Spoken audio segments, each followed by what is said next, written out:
இந்தியாவில polio eradication, போலியோவை ஒழித்ததில் மிக மிக முக்கிய பங்கு வகித்தது ரோட்டரி சங்கங்கள் தான். ஏன்னா இது எனக்கு நல்லா தெரியும். ஏன்னா எத்தனையோ விழிப்புணர்வு கூட்டங்கள் அது ஒரு சேலஞ்சா எடுத்து ரோட்டரியில செஞ்சிருந்தாங்க.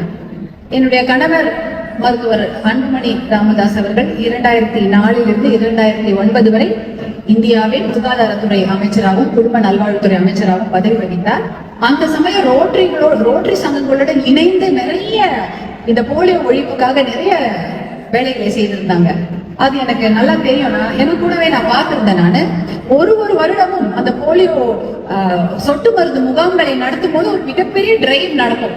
அந்த டிரைவ் நடந்துட்டு வெயிட் பண்ணுவாங்க. அந்த வருடத்துல இருக்கிற ஒரு ரிப்போர்ட் எடுப்பாங்க. இப்ப இந்த வருஷம் ஒரு சின்ன போலியோ பாதிக்கப்பட்ட ஒரு குழந்தையை கண்டுபிடிச்சா கூட அப்ப அந்த போலியோ இந்தியாவை விட்டு ஒழியவில்லை என்பதுதானே அர்த்தம். அதனால பாப்பாங்க. திடீர்னு பார்த்தா ரொம்ப மனசு ஒடிஞ்சு வந்து சொல்லுவார், இவ்வளவு பெரிய கேம்பெயின் பண்ணோம், இவ்வளவு பெரிய டிரைவ் பண்ணோம், போலியோ வேக்சினேஷன் கேம்ப் எல்லாம் பண்ணோம், ஆனா ஒரு குழந்தை மாட்டிச்சு. ஏதாவது ஒரு ஊர்ல ஏதாவது ஒரு கிராமத்துல ஏதாவது ஒரு குழந்தைக்கு ஒரு போலியோ அட்டாக் ஆயிட்டு, அப்ப வந்து உங்களுக்கு இந்தியாவை விட்டு போலியோ ஒழிக்க முடியவில்லை என்ற ஒரு மன வருத்தம் இருக்கும். எப்பயாவது யூபியிலயோ பீகார்லயோ அங்க நிறைய அந்த போலியோ மருந்து சாப்பிட்டா குழந்தைங்களுக்கு ஆண்மை குறை வந்துவிடும். இல்லைன்னா வந்து சில பொய் பிரச்சாரங்கள்னால போலியோ மருந்து கொடுக்காம சொட்டு மருந்து கொடுக்காம விட்டுருவாங்க.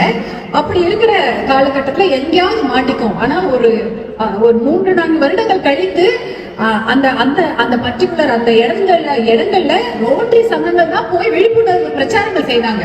அந்த வழிபாட்டு தலங்கள்லாம் போய் போலியோ சொட்டு மருந்து கண்டிப்பாக குழந்தைகளுக்கு கொடுக்க வேண்டும் என்று எத்தனையோ விழிப்புணர்வு பிரச்சாரங்கள் செய்தாங்க.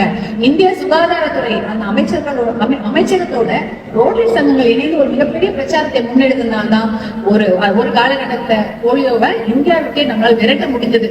அதற்காக மருத்துவர் அன்புமணி ராமதாஸ் அவர்களுக்கு ரோட்டரி இன்டர்நேஷனல்ல போலியோ எராடிகேஷன் சாம்பியன் அவார்டு கொடுத்தாங்க. அது அந்த நிகழ்ச்சிக்கு இவர் போயிருந்தார். அது ஒரு சுவாரஸ்யமான நிகழ்ச்சி. அது புது டெல்லியில நடந்தது, நியூ டெல்லியில. அப்ப இவர் அன்னைக்கு காலையில போறாரு, நான் இன்னைக்கு வந்து போலியோ எராடிகேஷன் சாம்பியன் அவார்டு கொடுக்குறாங்க, இன்டர்நேஷனல் கவர்னரே வந்து என்ன கொடுக்குறாங்க அப்படின்னு சொல்லிட்டு போயிட்டு அவங்க அவார்டு எல்லாம் வாங்கிட்டு வரும்போது நம்ம எப்பவுமே ஒரு ஆளெல்லாம் கிடைச்சி வீட்டுக்குள்ள கூப்பிடுவோமா. அப்ப வீட்டுக்குள்ள அவர் கூப்பிடுறாரு. அப்ப அவர் சொல்றாரு, சௌமியா நான் வந்து அங்க போனேன், எனக்கு அப்ப அது தெரியல, ஆனா அங்க போய் பார்க்கும் பொழுதுதான் அந்த மகத்துவம் எனக்கு தெரியுது. இன்டர்நேஷனல் பிரசிடென்டே வந்து அந்த அவார்டு கொடுக்குறாரு. ஏன்னா இந்த அவார்டை இதற்கு முன்னாடி அமெரிக்க அதிபர்கள் பில் கிளின்டன், ஜார்ஜ் புஷ் வாங்கியிருக்கிறாங்க. இங்கிலாந்து அதிபர்கள் அவங்க வாங்கியிருக்காங்க. தலைவர்கள் டோனி பிளேர் வாங்கியிருக்காரு.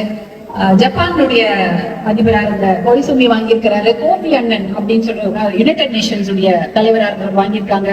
இப்படி பில் கேட்ஸ் அவர் வாங்கியிருக்காரு.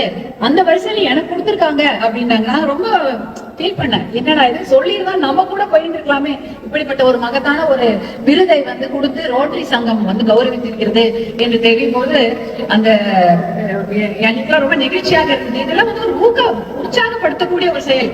ரோட்டரி சங்கம் வந்து ஒரு இளம் அமைச்சரை உற்சாகப்படுத்தி அனுப்பினதால எவ்வளவு விஷயங்கள் நம்மால் செய்ய முடியாது. அதனால இந்த நேரத்தில் எப்படிப்பட்ட போலியோவை ஒழித்ததற்காக ஒரு சாம்பியனாகவும் ஒரு சேலஞ்சாகவும் எடுத்து செய்த ரோட்டரி சங்கங்களுக்கு எங்களுடைய மனமார்ந்த நன்றியை நாம் தெரிவித்துக் கொள்கின்றோம்.